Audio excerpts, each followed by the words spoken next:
ఇక ప్రభాత వెలుగుకు సంబంధించిన కొన్ని హెడ్లైన్స్ చూద్దాం. ఇక ప్రపంచంలో టాప్ 20 కాలుష్య నగరాలు 13 ఇండియాలోనే ఉన్నాయి. వీటిలో ఫస్ట్ ప్లేస్ అస్సాంలోని బెర్నిహాట్, గ్లోబల్ గా మోస్ట్ పొల్యూటెడ్ రాజధానిగా ఢిల్లీ. ఇక వరల్డ్ ఎయిర్ క్వాలిటీ రిపోర్ట్ లో వెల్లడి అన్నట్టు ఒక వార్త.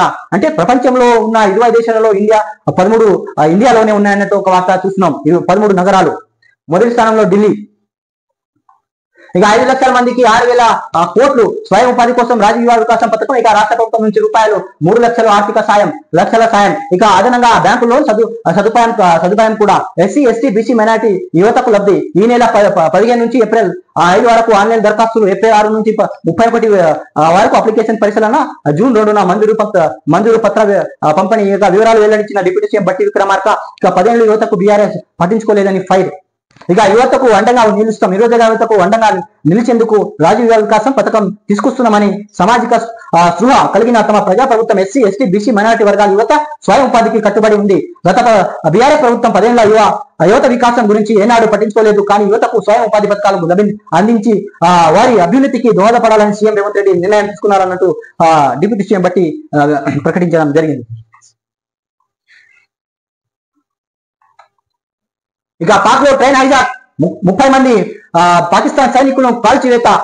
ఇక హైజాక్ సమయంలో రైల్లో 500 మంది ప్యాసింజర్లు, మహిళలు, పిల్లలు, బలూచ్ ప్రజలు వదిలేసిన హైజాకర్లు. ఇక బందీలుగా ఇంకా 214 మంది పాక్ ఆర్మీ కాల్పులు దిగితే అందరినీ చంపేస్తామని హెచ్చరిక. ఇక హైజాక్ ప్రాంతానికి పాక్ బలగాలు తరలింపు. ఇక జైల్లో రాజకీయ ఖైదీలకు విడిచిపెట్టాలని డిమాండ్ చేసిన బలూచిస్తాన్ ఆర్మీ.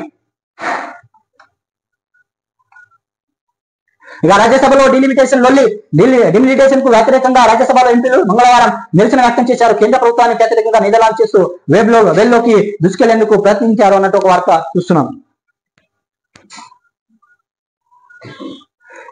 ఎఫెక్ట్, హైదరాబాద్ లో ఐటీ కంపెనీలో 3 నెలల్లో 2,000 ఉద్యోగాలు కట్ అన్నట్టు ఒక వార్త. ఇక కాగ్నిజెంట్, అమెజాన్, గూగుల్, మైక్రోసాఫ్ట్ లాంటి దిగ్గజ కంపెనీలో లే ఆఫ్. ఇక కరోనా టైంలో భారీగా రిక్రూట్మెంట్. ఇక ఇప్పుడు ప్రాజెక్టులు లేవంటూ చేతులెత్తుతున్న కంపెనీలు జాబ్లను భద్రత కల్పించాల్సిన ఉద్యోగాలు డిమాండ్ చేస్తున్నట్టు ఒక వార్త చూస్తున్నాం.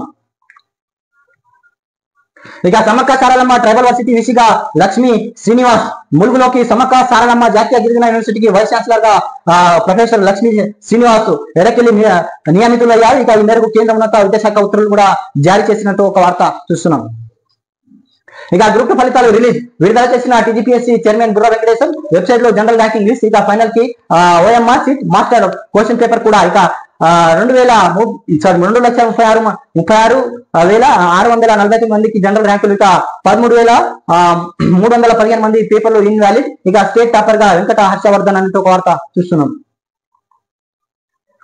ఇక ట్రిపుల్ నార్త్ కు 2 నెలల్లో అనుమతులు. కేంద్ర మంత్రి గడ్కరీ హామీ ఇచ్చారు. మంత్రి కోమటిరెడ్డి.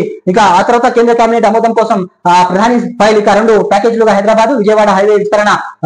వరంగల్ ఎయిర్పోర్ట్ కు 15 రోజుల్లో భూసేకరణ పూర్తి. ఇక 2 నెలల ఏళ్లలో నిర్మిస్తాం కేంద్ర మంత్రి రామ్మోహన్ హామీ ఇచ్చారని వెల్లడి. ఇక రాష్ట్ర ప్రాజెక్టులతో 2 కేంద్ర మంత్రులతో కోమటిరెడ్డి వెంకటరెడ్డి భేటీ అన్నట్టు ఒక వార్త. ఇక మంగళవారం ఢిల్లీలో కేంద్ర మంత్రి గడ్కరీని కలిసిన మంత్రి కోమటిరెడ్డి వెంకటరెడ్డి. ఇక ఎంపీలు చామల కిరణ్ కుమార్ రెడ్డి, ఇక గడ్డం వంశీ, ఇక రామసాయం రఘురామ్ రెడ్డి అన్నట్టు ఒక వార్త చూస్తున్నాం.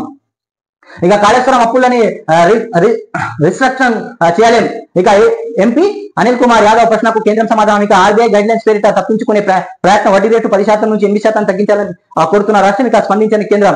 మార్గదర్శకాల పేరుతో దాటావేత. ఇక అపాయింట్మెంట్ కొడితే రెస్పాన్స్ ఇవ్వని కేంద్ర మంత్రులు నిర్మలా సీతారామన్ అన్నట్టు ఒక వార్త చూస్తున్నాం. ఇక రోజు అసెంబ్లీకి వెళ్ళండి, సర్కారును నిలదీయండి. బీఆర్ఎస్ ఎమ్మెల్యేలు ఎమ్మెల్సీలకు కేసీఆర్ దిశానిర్దేశం. పోరాడాల్సిన అంశాలపై ఎల్పీలో చర్చించి సభలో పోవాలి. సభ్యులకు సమన్వయ చేసేందుకు డిప్యూటీ ఫ్లోర్ లీడర్లకు నియమిస్తాం. ఇక 10 ఏళ్ల బీఆర్ఎస్ సర్కారు చేసింది 4 లక్షల కోట్ల అప్పులే. ఇక 14 ఏళ్లలో కాంగ్రెస్ ప్రభుత్వం 1,50,000 కోట్ల అప్పు చేసింది. ఆయన హామీలు అమలు చేస్తారు. దీనిపై గట్టిగా ప్రశ్నించాలి. ఈ సర్కారు ప్రజల వ్యతిరేకత మొదలైందని కేసీఆర్ వ్యాఖ్య.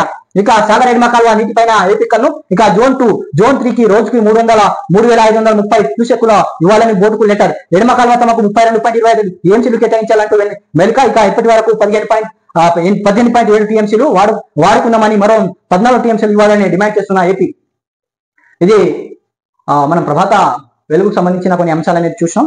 So please subscribe, like, comment and share my channel. Thanks for watching RMS. మీరు ఏదైనా సలహాలు ఇవ్వాలనుకుంటే ఈ ఛానల్ కి కామెంట్ ద్వారా సలహాలు అనేది ఇవ్వండి. సో ప్లీజ్ సపోర్ట్ చేయండి. Thanks for watching RMS.